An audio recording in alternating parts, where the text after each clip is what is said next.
दोस्तों नमस्कार। दोस्तों मैं विमल शाही आप सभी लोगों का अपने चैनल में स्वागत करता हूं और उम्मीद करता हूं कि आप लोग सब लोग स्वस्थ होंगे व मस्त होंगे। सभी राष्ट्रवादियों और सनातनियों से ये रिक्वेस्ट रहेगा कि आप लोग मेरे चैनल को सब्सक्राइब कर लीजिए। दोस्तों आज हम लोग बात करने वाले हैं पप्पू यादव की। जी हाँ दोस्तों, पप्पू यादव बिहार का एक सांसद है। 2024 में ये पूर्णिया लोकसभा से निर्दलीय उम्मीदवार के रूप में चुनाव लड़े थे और जीत हासिल किए थे।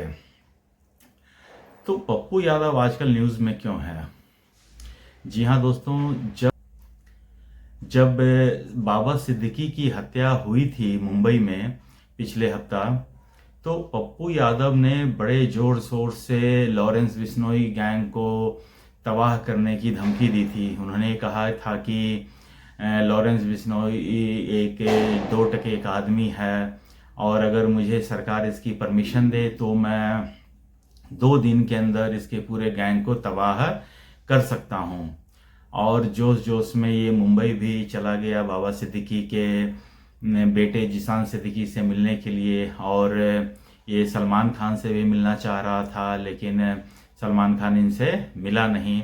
लेकिन इन्होंने एक ट्विटर पे एक मैसेज छोड़ दिया कि हम सलमान खान के साथ हैं और इन्हें कुछ नहीं होगा। और इस तरह उस समय तो लगभग ये जो है ये कहानी ख़त्म हो गई थी।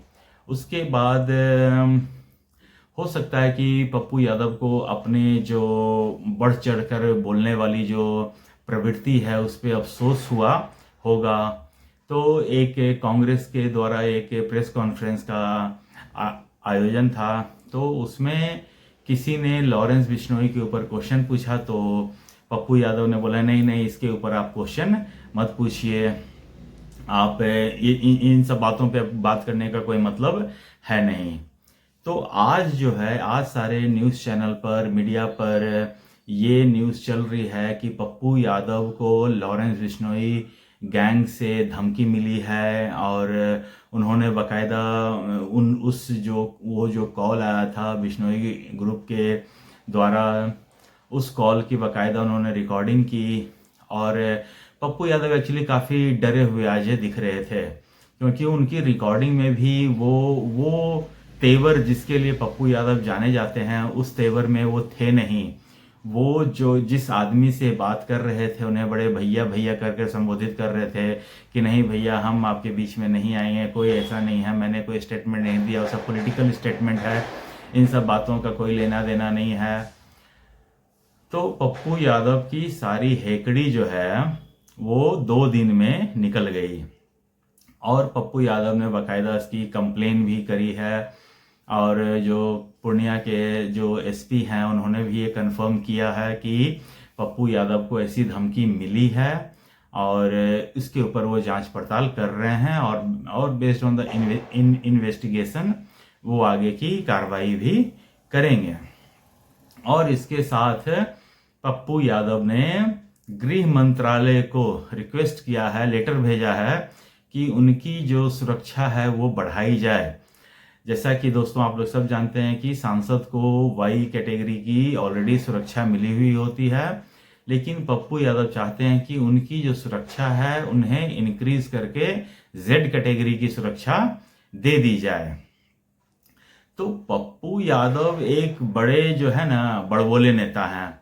उनकी बिहार में कितनी हैसियत है ये तो किसी को कहने की ज़रूरत ही नहीं है। वो अपने अपने ज़माने में वो एक क्रिमिनल रह चुके हैं और उनके द्वारा जो वो बहुत सारे हत्याकांड में शामिल भी रहे हैं। हालांकि बाद में सबूतों के अभाव में वो बरी हो गए थे, लेकिन न्यायालय में बरी होना कोई बड़ी बात नहीं है। और आज मैं इन सारे प्रोसेस को समझ गया हूँ कि कैसे कोई क्रिमिनल टाइप का जो नेता होता है वो किस तरह सारे आरोपों से बरी हो जाता है। तो न्यायालय की प्रक्रिया पर आज हम कुछ बोलेंगे नहीं, लेकिन जो पप्पू यादव जो बड़बोलापन है वो देखिए, वो हर एक मामले पर अपनी एक्सपर्ट ओपिनियन दे ही देते हैं। जब ये बाबा सिद्दीकी के कांड हुआ था, तो जब आप में लड़ने की हिम्मत नहीं थी, तो आपने फिर बिश्नोई गैंग को ललकारा क्यों? जब आप में गूदा नहीं था तो लंका में काहे कूदे? और जब लंका में कूद गए तो अब रोने से क्या फायदा? रो रहे हैं कि देखिए हमको बिश्नोई ग्रुप से धमकी मिला है, सुरक्षा बढ़ाई जाए। तो इन सब बातों का कोई मतलब है नहीं। जब आपने किसी को ललकारा है तो अपने पुरुषार्थ के अनुसार उसका सामना कीजिए। इस तरह रोने से क्या फायदा है? यही पप्पू यादव हैं जो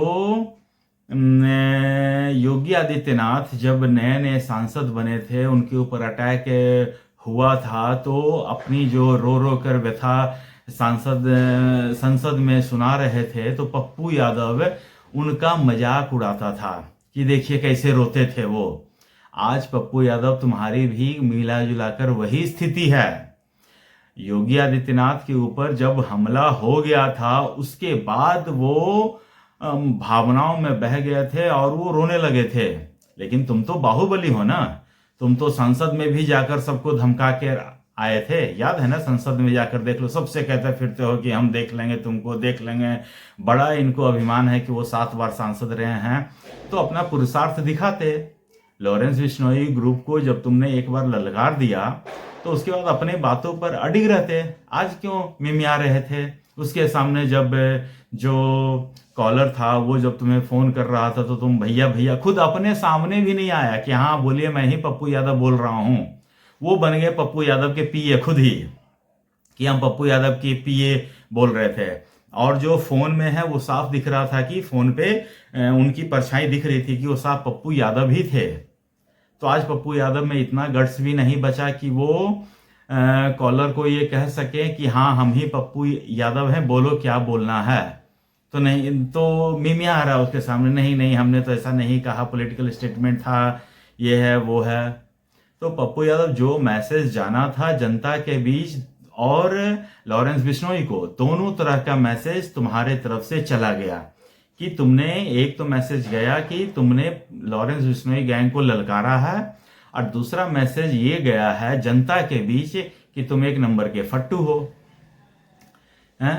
तुम जो बोलोगे कल को वही काम करोगे। इसके ऊपर जनता में अब तुम्हारी विश्वसनीयता बची नहीं है।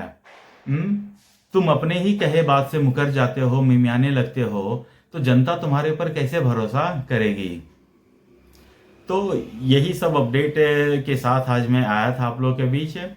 आप लोग से रिक्वेस्ट रहेगा कि आप लोग मेरे चैनल को सब्सक्राइब कर लीजिए और अपना ख्याल रखिए। तब तक के लिए नमस्ते, बाय।